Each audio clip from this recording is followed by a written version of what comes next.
Hello everyone and welcome back to Foot Forecast, and today is we're going through my Premier League predictions for Game Week 23, and the first game I'm going to be discussing is West Ham at home to Sunderland, and West Ham were pretty good in their last game away at Spurs. Granted it is Spurs, that was a really impressive result in a derby that means a lot to both fan bases, so they'll be really happy with the fact they've managed to pick up 3 points in that game, and they also won the cup before this, so maybe they are starting to go on a bit of a run. West Ham, I'm not so convinced, and it's going to be incredibly difficult against a very good Sunderland side who right now are doing really well in the Premier League. They're coming off a win against Crystal Palace, and I think for this game I am going to go with a Sunderland win. I don't think they're going to batter West Ham, but I do think they will win. I'm going with a 2-1 win for Sunderland, and this will just apply the pressure on Nuno at West Ham. The next game is Burnley at home to Spurs, and as of recording, Spurs have just won their game against Dortmund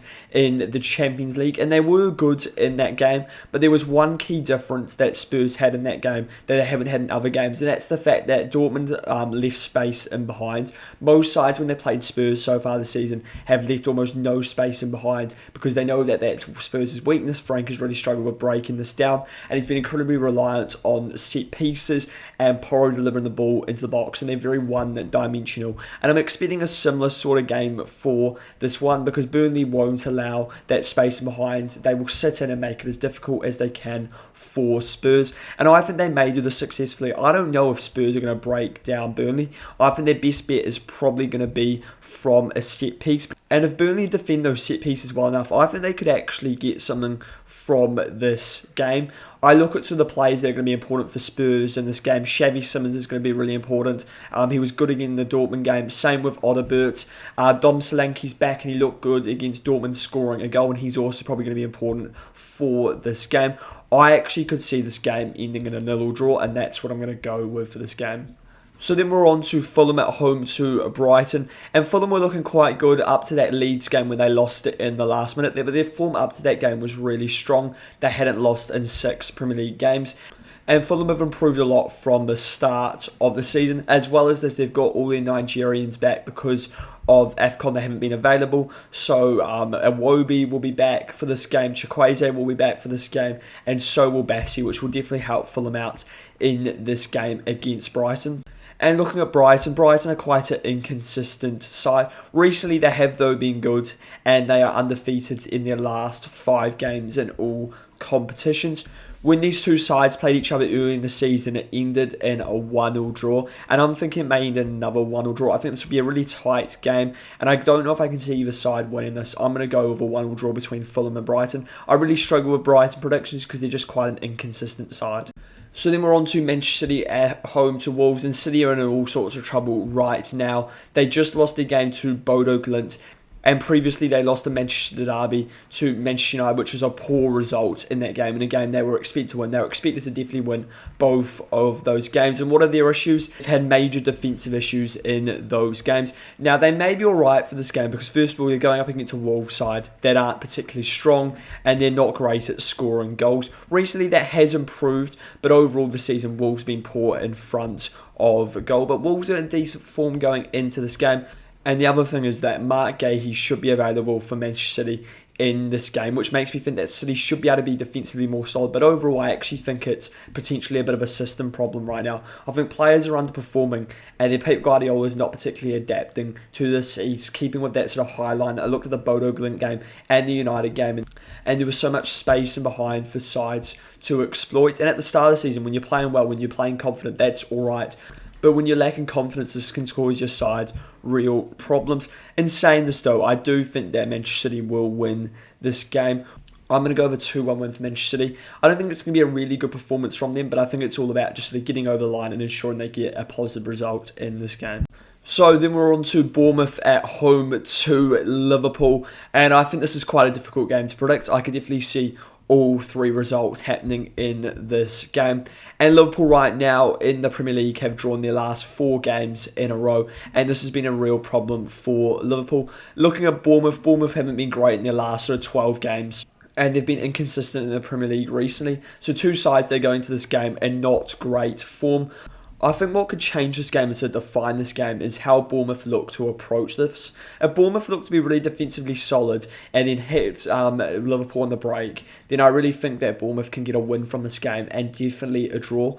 But if Bournemouth are a bit naive in how they play, they look to press Liverpool high and sort of leave space in behind, then I do think Liverpool will win this game. And I also think they need to go direct and long, even though that doesn't particularly suit sort of Bournemouth's squad or players, especially now the fact that Antoine Semenyo has left Bournemouth. But that's how I think they need to be approaching this game. Go direct and long and exploit Liverpool's weaknesses.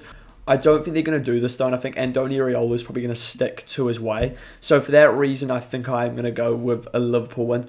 I'm going to go with a 2-1 win for Liverpool. This season, Liverpool haven't been convincing in a lot of games, and I don't think that's really going to change, but I still think Liverpool may find a way to get over the line in this game. So then we're on to Brentford at home to Nottingham Forest. And Brentford were probably unlucky not to get anything in their game against Chelsea last weekend. But overall, Brentford have been excellent so far this season and they've continued to overperform. And their home form is outstanding, and this game is at home to Nottingham Forest. They're currently 4th in the home table, and that's why they've been so good so far this season. They're very good at doing what they do. My only concern for this game is Forest will probably sit in and make it difficult for Brentford. And I'm not hugely confident Brentford will be able to sort of break down a low block. So I think set pieces are going to be really important for this game for Brentford, which they're very good at. Despite me saying this, I still think Brentford will find a way to win this game. I think for Forest, the key though is to sit in and hit Brentford on the break and force them to do something they're not as comfortable at doing, which I'm sure Sean Dyche will decide to do because that will suit his Forest side a lot more. For this game, though, I am going to go with a 3-1 win for Brentford. So then we're on to Crystal Palace at home to Chelsea. And if this game was sort of a couple of months earlier, you'd be saying this is a really tough game for Chelsea. But with the current situation Palace are in, it's difficult to see them doing well. Jean-Philippe Mateta may potentially be at Juventus by this game. Oliver Glasner looks like he will be Crystal Palace manager, but they're really struggling right now as a side, and they're not performing anywhere near the level that they were at the start of the season. Chelsea have made a positive start under Liam Rossigna, and I do think they probably will go away in this game and pick up 3 points. And I think it will be made a lot easier by the fact Mark Gahey is not playing for Crystal Palace anymore, and the fact that Crystal Palace are struggling going forward right now, and I'm expecting a reasonably comfortable win for Chelsea in this game. I'm going to go over a 2-0 win for Chelsea. So then we're on to Newcastle United at home to Aston Villa. Newcastle are a very mixed side, but at home they're quite a strong side, and I expect them to cause Aston Villa quite a few problems in this game. My concerns for Aston Villa going into this game is the midfield problems they could have. Kamara looks like he will be out for this game, one of Villa's most important players. Same with Onana. So Villa have some injury problems going into this game. And they're also about to have some fixture congestion problems because of their away game against Fenerbahce, which will be a challenging game for Aston Villa. Villa need to get back to winning ways in this game after their loss to Everton in the league. This is the game in the past that's been dominated by the home side, with Newcastle winning the last 2 games 3-0 and 5-1.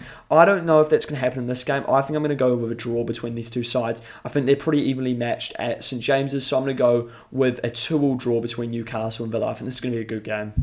So then we've got the biggest game of the weekend between Arsenal and Manchester United. And after Manchester United's win over Manchester City, I think this game's become a lot harder to predict. United looked a way better of a side in Michael Carrick's first game. And I think what helped them in that game is the fact that, first of all, City had a weak defence and United were able to hit them on the break because City looked to dominate the ball. And Arsenal also looked to dominate the ball. So this could play into their favour. But the difference for this game is Arsenal were a strong defensive side. Their record in this game at home recently has been really good. Their record in general in this game has been good recently.